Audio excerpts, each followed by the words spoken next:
परिवार जातिवाद तो बसपा सपा से पैदा हुआ है। अब आप सुन लीजिए, राम गोपाल यादव, तेजस्वी यादव, शिवपाल यादव, आदित्य यादव, डिम्पल यादव, अखिलेश यादव, शिवपाल यादव, मुलायम यादव, सभी मतलब है पूरे परिवारवाद से चल रहा है। और एक चीज हम आपको बता दें, उत्तर प्रदेश में या बिहार उत्तर प्रदेश में मोहन यादव बनेंगे स्टार प्रचारक 50%। इनके चक्कर कहाँ भाई पागल आता है, नहीं कोई बात यही नहीं, केवल दखल देने वाले लोग। और भाई साहब हम आपको बताते हैं, ये लोग मीडिया को भी बदनाम करने पे लगे हैं, मीडिया को भी बदनाम करने पे लगे। कर्नाटक जीते, हिमाचल प्रदेश जीते, घूसी जीते, बहुत अच्छे हैं, सही है, प्रधानमंत्री जी बहुत अच्छे हैं, तो क्यों नहीं पूरे देश के एमपी एमएलए की जांच करा देते संपत्ति का? जो बड़ी बड़ी 4-4, 6-6 फॉर्च्यूनर खरीदे हैं और किसके नाम खरीदे हैं? क्या उसका सामर्थ्य है कि वो फॉर्च्यूनर से चल सकता है? और किसके विद्यालय में पैसा दिए हैं? जो जनता का विकास निधि आता है वो अपने मामा के स्कूल में दिया है कि मौसी के स्कूल में दिया है कि साले के स्कूल में दिया है? और उस स्कूल के कितने कमरों पर मान्यता मिली है, इसकी भी जांच करा लीजिए। जो ये बताइए 2024 का चुनाव, जिस तरीके राम मंदिर का उद्घाटन हुआ, इस पे आपने देखा होगा पूरा माहौल बना।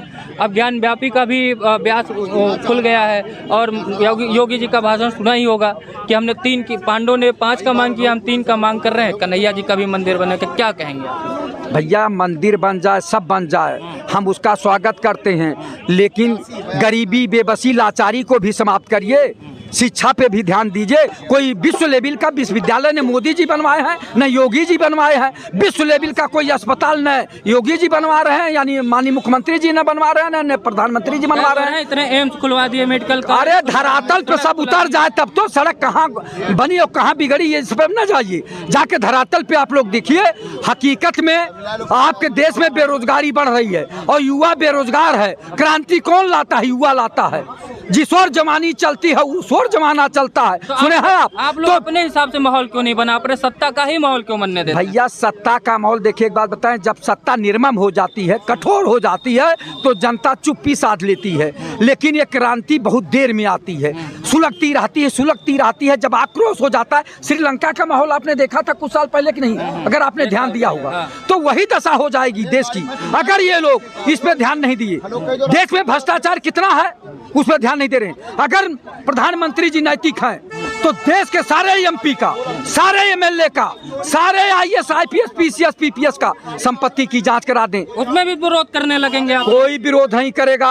सारे दलों का मैं कह रहा हूँ, एक दल का नहीं, सारे दलों के एमपी का, एमएलए का, आईएएस, आईपीएस, पीसीएस, पीसीएस का, सबका जो है संपत्ति की जांच कराइए। कहां से उनके पास लखनऊ में बड़ी बड़ी कोठियां, नोएडा गाजियाबाद में बड़ी बड़ी कोठियां, नैनीताल में कोठियां, बड़े बड़े कृषि फार्म कहां से आए? 4-4 फॉर्च्यूनर लेके चल रहे हैं, कहां से ले आए? नेताओं का देखिए, लालू यादव, अरविंद केजरीवाल, हेमंत सोरेन अभी जेल में गए। अरे जेल में गए, जितने निकल रहा तभी तो जा। अरे भैया जितने लोग हैं, केवल विपक्ष का नहीं, अपने दल का भी जांच करावे ना। आपने देश के प्रधानमंत्री जी पे मुझे शंका इसलिए होती है कि उन्होंने कहा था अजीत पवार भ्रष्टाचारी हैं, सुमेंद्र अधिकारी भ्रष्टाचारी हैं। बोले थे कि नहीं बोले थे? आप बताइए ना, आप तो बड़े पत्रकार हैं। तो क्यों नहीं उनको जेल भेजे? क्यों नहीं उनकी संपत्ति जब्त की? और वो आपके दल में आ गए, दूध के धुले हो गए, उनको उप मुख्यमंत्री बनाया जा रहा है, उनके बड़े बड़े पदों पर नवाजा जा रहा है। चाहे जिस दल का नेता हो, भ्रष्टाचारी है तो उसकी संपत्ति जब्त करिए, सरकारी संपत्ति घोषित करिए, उन्हें जेल भेजिए। वो काम क्यों नहीं? कहने से नहीं चलेगा। 10 साल हो गया देश के प्रधानमंत्री जी को, कितने लोगों को जेल भेजे? और जिनके ऊपर लगाए हैं वो भी अभी घूम रहे हैं बाहर, क्यों नहीं जेल भेजे? या तो देश के प्रधानमंत्री जी झूठ बोल रहे हैं, या तो ये लोग भ्रष्टाचारी नहीं है। कैसे उन्होंने आरोप लगाया था, उत्तर प्रदेश के कई लोगों को लगाए थे, उनकी संपत्ति नहीं जब्त किए, न उन्हें जेल भेजे। तो क्या है ये देश के प्रधानमंत्री? कथनी और करनी में जमीन आसमान का फर्क है। आपने देखा होगा झारखंड में एक कांग्रेसी नेता में 400 करोड़ रुपए का कैश मिला, तो इन्हीं लोगों क्या कह रहे हैं, इन्हीं लोगों क्या मिल रहा है, तो इन्हीं क्या छापा पड़ रहा है? जरा भाजपा के नेताओं के भी, अपनी सरकार के नेताओं के यहाँ भी छापे पड़वाएं ईडी का। ईडी तो पहले लोग कहते थे ना पिजड़े का तोता है, तो ये अब तो मुट्ठी का तोता हो गया। जब चाहो छोड़ दो, उनके ऊपर जांच करो, जब चाहो ये कर दो। तो ये सब चीजें नहीं चलेगा। जब आप राम राज्य की बात करते हैं ना, हम अन्य सरकारों की बात नहीं कर रहे हैं, राम राज्य की स्थापना, राम राज्य की परिकल्पना करने वालों से मेरा एक सवाल है कि आप जात पात देख के ईडी छुड़वाएंगे या विरोधी दल के नेताओं के यहाँ छुड़वाएंगे?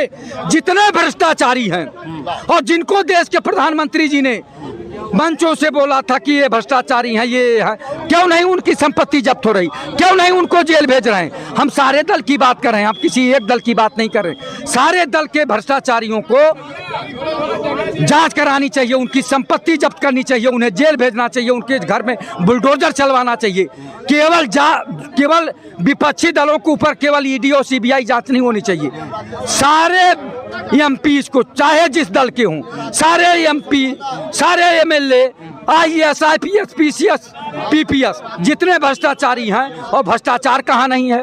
तहसील में चले जाइए, लेखपाल से लेके एसडीएम तक, थाने में चले जाइए, चौकीदार से लेके थानेदार तक सब भ्रष्टाचार में आकर। गांधी जी ने कहा था कि मैं भेजता हूँ 100 रुपये, पहुँचता है जनता तक जो है 10% पैसा पहुँचता है। तो भ्रष्टाचार तो तभी से शुरू है ना, जब से शुरू है। वो लोग बेईमान थे और भ्रष्टाचारी थे, उनको जनता ने हटा दिया। अब आप नैतिक पार्टी की सरकार चला रहे हैं ना, आप बार बार कहते ना राम राज, राम राज, राम राज। तो राम राज की परिकल्पना हम लोग 10 साल से देख रहे हैं ना, तब तो हटना चाहिए। उनसे तो तंग आ गई जनता, उन लोगों को खड़ा दिया, जवाब दे दिया, उन्हें हटा दिया। क्या फिर उन्हीं से जाके पूछे ये सवाल? जो सरकार में रहेगा उसी से सवाल पूछा जाएगा, उसी की जवाबदेही होती है। अब 1-2 साल का नहीं हो गया, 10 साल आपने सरकार चला लिया, अब तो इन भ्रष्टाचारियों को जेल भेजिए। कहते हैं कि ये लोग सिर्फ आरोप लगाते हैं, कोई साबित नहीं कर पाए, और उनके ऊपर साबित होता है इसलिए वो जेल जाते हैं। हमारे पर कोई सिद्धि नहीं होता। अडानी का बहुत नाम लिया था, देखिए उन भी कोर्ट से हो गए, ठीक ठाक हो गए, और अभी अडानी चिल्लाते हैं। अभी देखिए तेलंगाना में उनके साथ डील साइन किए हैं कांग्रेसियों ने। जितने लोग डील साइन कर रहे हैं या क्या कर रहे हैं, इससे नहीं मतलब है। आप राम राज्य की स्थापना करते हैं ना, कौन क्या कर रहा है बस उधर भागोगे विपक्षी की तरफ।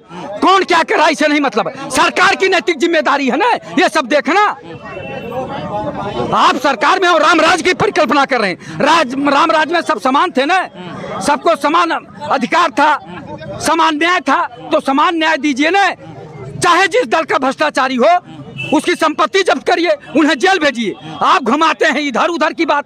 आप अगर नैतिक पत्रकार हैं और नैतिक सरकार है, ये राम राज्य की सरकार है, तो राम राज्य में तो सबके ऊपर कानून एक जैसा है ना, कि अलग कानून होना चाहिए। क्या तो रहे हमारा तीसरा टर्म जब आएगा, इतना आत्मविश्वास है, सोचिए एक प्रधानमंत्री को कि मेरा तीसरा टर्म आएगा, तब मैं जो है बहुत बड़े बड़े फैसले करने वाला हूँ, ऐतिहासिक करने वाला, जो कि अभी तक भारत में हुआ नहीं। उनके फैसले को 10 साल में देख लिया गया।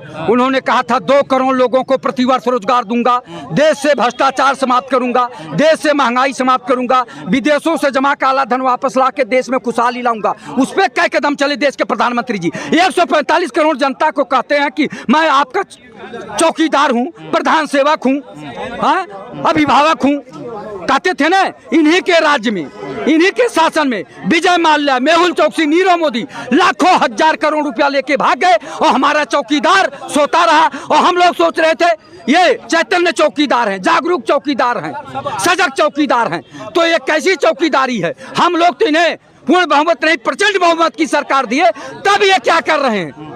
इनको तो सजगता से जितने भी भ्रष्टाचारी हैं उनकी संपत्ति जब्त करें, उन्हें जेल भेजें, उनके घरों पे बुलडोजर चलाएं। गड्ढे भरे हैं, अब स्वर्णिम काल शुरू हो जाएगा अगले टर्म में। अरे भैया, ये तो केवल बाद में कह देंगे, ये तो मेरा जुमला था। स्वर्णिम काल कब आया कब गया ये केवल दिखावा है। इनको 10 साल का समय कम नहीं होता है। 5 साल का तो मानता हूँ, लेकिन 10 साल पूरे हो गए हैं। कितने लोगों को रोजगार दिए? 2 करोड़ में कितने लोगों को रोजगार दिए? देश के प्रधानमंत्री कभी आके बोले हैं? नहीं बोलते हैं।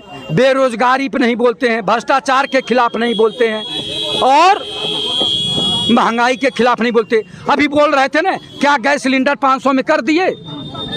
500 में हो गया सिलेंडर। सब्सिडी दिया है मैंने उज्ज्वला वालों को। अरे बहुत दिए, कोई भराने जा रहा है 1200-1300 रुपया लगता है, वही नहीं इंतजाम हो पा रहा है। उज्ज्वला योजना का धरातल पे जाके देखिए ना, ये शहरों के चकाचौंध बिजली में मत बात करिए, जाके गांव में देखिए। अगर 2 दिन आंधी आ गई, खंभा गिर गया, तो दीपक नहीं जलता है घर में। 1 लीटर कम से कम मिट्टी का तेल देना चाहिए था। की बात कर दी आप। अभी श्वेत पत्र जारी किए, बिजली बोले 2014 के पहले देश में 12 घंटे औसत रहती थी। हमारी सरकार आई है तो ग्रामीण में 20% औसत बिजली है। बहुत अच्छा दे रहे हैं, लेकिन कितने कल कारखाने बिजली के लगवाए ये भी पूछिए ना। जब आपके घर में बिजली बनेगी तभी न देंगे, कि केवल हवा में दे देंगे? केवल हवा में दे रहे हैं आप। आपके घर में कितने विद्युत कारखाने खुले इस सरकार में, ये भी बताइए ना, कितने विद्युत कारखाने खुले? और कह रहे हैं ये दे रहे हैं वो दे रहे हैं। मैंने बता दिया आधी बौखा आती है भैया तो बिजली का पोल गिर जाता है तो 2-2 3-3 दिन बनाने में लगता है। अंधेरा में जिंदगी जीते। मैं गांव का आदमी हूँ, जाता रहता हूँ आता रहता हूँ, इसलिए बोल रहा हूँ, सच्चाई बोल रहा हूँ, धरातल की बात बोल रहा हूँ। ये सरकार कितने विद्युत के कारखाने लगाई ये तो बतावे, और कितना मेगावाट और ज्यादा पैदा कर रही है, तब न 24 घंटे बिजली देगी कि ऐसे दे रही है। कहे जीरो कर देंगे तीसरी टर्म में, सबके घर सोलर लगवा देंगे 1 करोड़ लोगों के। ये तो बहुत अच्छी बात है, ये स्वागत योग है। जब लग जाएगा तो हम उनका अभिनंदन करेंगे। और अगर मिल गए मोदी जी तो मैं गुलाब के फूल का जो है 51 किलो का माला पहनाने का काम करूंगा। 3 करोड़ मकान दे दिए। अरे जितना भी देंगे, अगर 51 के बजाय मैं 5-7 आदमी को लेके 101 किलो का गुलाब का माला पहनाने का काम करूंगा। अगर दे दिए तो स्वागत है, अच्छे कामों का स्वागत है, मैं निंदा नहीं करता है। कह रहे हैं विरोध, सिर्फ मोदी विरोध में पागल हुए हैं विपक्षी, उनके पास कोई मुद्दा है? मुद्दा अच्छा, है न मुझे एमपी बनना है न MLA बनना है, साफ बात है। मैं जनता के बीच से आता हूँ, जनता की बात कर रहा हूँ, समझे। आपने मुझे कोई टिकट देने जा रहा है न कोई राज्यसभा भेजने जा रहा है। साफ बात है, जो सही बात है वो बता रहा हूँ। मोदी जी बहुत अच्छे हैं, सही है, प्रधानमंत्री जी बहुत अच्छे हैं, तो क्यों नहीं पूरे देश के MP MLA की जांच करा देते संपत्ति का। जो बड़ी बड़ी 4-4 6-6 फॉर्चूनर खरीदे हैं, और किसके नाम खरीदे हैं? क्या उसका सामर्थ्य है कि वो फॉर्चूनर से चल सकता है? और किसके विद्यालय में पैसा दिए हैं? जो जनता का विकास निधि आता है वो अपने मामा के स्कूल में दिए हैं कि मौसी के स्कूल में दिए हैं कि साले के स्कूल में दिए हैं? और उस स्कूल के कितने कमरों पे मान्यता मिली है, इसकी भी जांच करा लीजिए। जो केवल पत्थर लगा के पैसा हड़प करके 4-4 6-6 फॉर्चूनर लेके लोग चल रहे हैं। की बात कर रहे हैं, अभी 2-3 पे जांच हुई तो इतना है तौबा मच गया, सब पे हो जाएगी तो क्या होगा हाल? 2-3 पे केवल गिनती में न दिखाओ यार। सरकार के हाथ पांव बड़े लंबे हैं, गुमराह मत करो। सरकार के हाथ पांव बड़े लंबे हैं, वो चाहे तो 24 घंटा में भ्रष्टाचारियों को उठक बैठक करवा सकती है और भ्रष्टाचारी कांपने लगेगा। लेकिन ये सरकार घुमा के इधर से ले रही है, समझे आप, इधर से ले रही उधर खिला करा रही है। सरकार के पैनी नजर रखिए, जब ये सरकार जाएगी तब भ्रष्टाचार का पता लगेगा। अभी तो जो चली गई है उसकी जांच करा रहे हैं। इस सरकार में जो मंत्री हैं, MP हैं, MLA हैं, उनकी भी निधियों की जांच कराइए, उनकी भी कारगुजारियों की जांच कराइए, तब देश में राम राज्य की परिकल्पना साकार होगी। इसी के साथ मैं अपनी वाणी को विराम देता हूँ। जय हिंद, जय भारत। कहाँ से हैं आप? हम हरदोई संडीला से हैं। लीला से हैं क्या? अभी भाई साहब गांव की बात कर रहे हैं, गांव में क्या माहौल है मोदी सरकार को लेकर? गांव में मोदी सरकार का माहौल बहुत अच्छा है, और सरकार चाहे विपक्ष के आगे सोना भी डाल दे उसको भी लोग माटी स्वीकार करेंगे। नंबर 1। नंबर 2, जब सरकार तानाशाही करती है तो विपक्ष नकेल कसता है, और विपक्ष सबसे ज्यादा खुद ही नंगा हुआ पड़ा है, क्योंकि भारतीय जनता पार्टी ने सबका साथ और सबका विकास और सबके विश्वास की बात की थी, और एक परिवार की और एक जाति की नहीं बात की थी, जो आज की समाजवादी और बहुजन समाज पार्टी कर रही है। ये आप कह रहे हैं, लेकिन कह रहे हैं ये मुसलमानों को बहुत परेशान कर रहे हैं। अब ये इसी से आप आंकड़ा लगा लीजिए, आजम खां को शेर की सवारी से जमीन की सवारी तक 1 मिनट समाजवादी पार्टी ने बैठा दिया है। और समाजवादी पार्टी क्या राष्ट्रीय अध्यक्ष कोई मुसलमान नहीं बना सकती, या नेता विरोधी दल कोई मुसलमान नहीं बना सकता है? ये परिवारवाद और जातिवाद तो बसपा सपै से पैदा हुआ है। अब आप सुन लीजिए, राम गोपाल यादव, तेजस्वी यादव, शिवपाल यादव, आदित्य यादव, डिम्पल यादव, अखिलेश यादव, शिवपाल यादव, मुलायम यादव, सभी मतलब है पूरे परिवारवाद से चल रहा है। और एक चीज हम आपको बता दें, उत्तर प्रदेश में या बिहार उत्तर प्रदेश में मोहन यादव बनेंगे स्टार प्रचारक। 50% यादव भाजपा में जाएगा। जब 50% यादव मुसलमान भाजपा में से यादव जाएगा, मुसलमान भी जाएगा। ये केवल छलावा हो रहा। बदरुद्दीन अजमल को, डॉक्टर असरुद्दीन ओवैसी को ये सपा बसपा वाले और कांग्रेस वाले क्यों गठबंधन में नहीं मिला रहे? आएंगे कि नहीं इस बार? 400 पार पूरी रही है। तिबारा फिर मोदी जी की सरकार बनेगी, और मोदी जी की सरकार दिमाग से चल रही, ताकत से नहीं चल रही। क्या कह रहे हो? क्या हुआ बताओ? इनके चक्कर में कहाँ भाई पागल आता है। बात को जल्दी नहीं कोई फायदा। यही नहीं, केवल दखल देने वाले लोग। और एक भाई साहब हम आपको बताते हैं, ये लोग मीडिया को भी बदनाम करने पे लगे हैं। मीडिया को भी बदनाम करने पे लगे।